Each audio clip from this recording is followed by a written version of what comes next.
Assalamualaikum warahmatullahi wabarakatuh. Syekh Ibnu Athaillah As-Sakandari hidup di Mesir di masa kekuasaan dinasti Mamluk. Ia lahir di kota Alexandria, yaitu Iskandariyah, tahun 648 Hijriah, atau 1250 Masehi.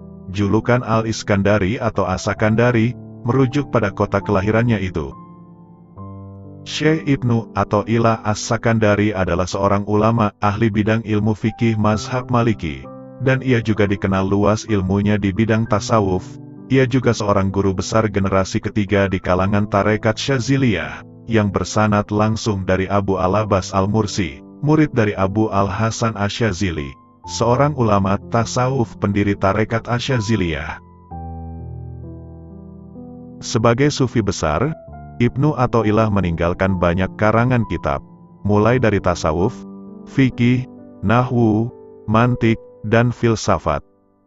Kitabnya yang paling masyhur, sehingga telah menjadi terkenal di seluruh dunia Islam ialah bernama Al-Hikam. Kitab Al-Hikam ini mendapat banyak komentar positif dari banyak ulama. Kitab Al-Hikam ini juga merupakan kitab tasawuf yang tidak asing lagi dan dipelajari di kalangan pesantren di Indonesia.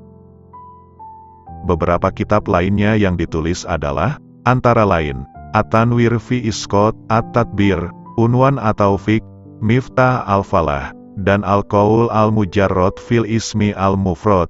Kitab yang terakhir ini merupakan tanggapan terhadap Syekhul Islam Ibnu Taimiyah mengenai permasalahan tauhid.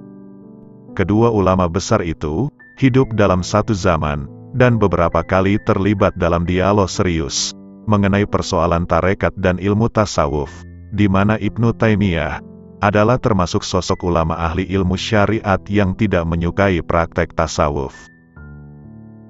Kitab Al-Hikam merupakan ciri khas pemikiran tasawuf Ibnu Athaillah. Pemikiran Ibnu Athaillah bukan sekedar bercorak tasawuf falsafi yang mengedepankan teologi, tetapi diimbangi dengan unsur-unsur pengamalan ibadah dan suluk. Artinya di antara syariat, tarikat dan hakikat ditempuh dengan cara metodis. Corak pemikiran Ibnu Athaillah dalam bidang tasawuf berbeda dengan para tokoh sufi lainnya. Ia lebih menekankan nilai tasawuf pada marifat. Pemikiran-pemikiran Ibnu Athaillah tersebut adalah: pertama, tidak dianjurkan kepada para muridnya untuk meninggalkan profesi dunia mereka.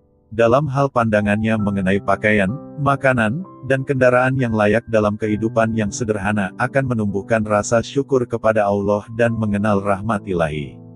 Meninggalkan dunia yang berlebihan akan menimbulkan hilangnya rasa syukur, dan berlebih-lebihan dalam memanfaatkan dunia akan membawa kepada kezaliman.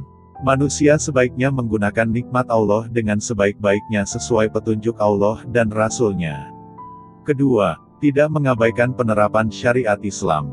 Ia adalah salah satu tokoh sufi yang menempuh jalur tasawuf hampir searah dengan Al-Ghazali, yakni suatu tasawuf yang berlandaskan kepada Al-Quran dan As-Sunnah.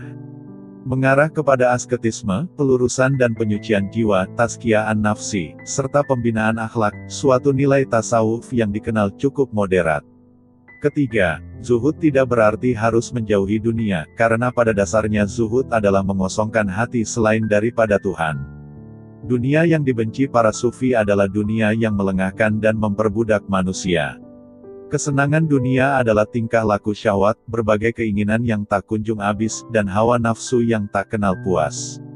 Semua itu hanyalah permainan, labun, dan senda gurau, lahwun, yang akan melupakan Allah. Dunia semacam inilah yang dibenci kaum sufi, ujarnya.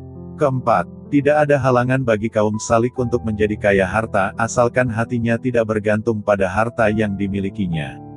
Seorang salik boleh mencari harta kekayaan, namun jangan sampai melalaikannya dan jangan sampai menjadi hamba dunia. Seorang salik, kata Ibnu Athaillah, tidak bersedih ketika kehilangan harta benda dan tidak dimabuk kesenangan ketika mendapatkan harta. Kelima, berusaha merespons apa yang sedang mengancam kehidupan umat. Berusaha menjembatani antara kekeringan spiritual yang dialami orang yang hanya sibuk dengan urusan duniawi, dengan sikap pasif yang banyak dialami para salik. Keenam, tasawuf adalah latihan-latihan jiwa, dalam rangka ibadah dan menempatkan diri sesuai dengan ketentuan Allah. Bagi Syekh Athoillah, tasawuf memiliki 4 aspek penting yakni berakhlak dengan akhlak Allah, senantiasa melakukan perintahnya, dapat menguasai hawa nafsunya serta berupaya selalu bersama dan berkekalan dengannya secara sungguh-sungguh. Ketujuh, dalam kaitannya dengan Ma'rifat Asyazili, ia berpendapat bahwa Ma'rifat adalah salah satu tujuan dari tasawuf yang dapat diperoleh dengan 2 jalan. 1. Mawahib, yaitu Tuhan memberikannya tanpa usaha, dan dia memilihnya sendiri orang-orang yang akan diberi anugerah tersebut. 2. Makasib, yaitu Ma'rifat akan dapat diperoleh melalui usaha keras seseorang, melalui riyadoh, zikir dan amal solih lainnya.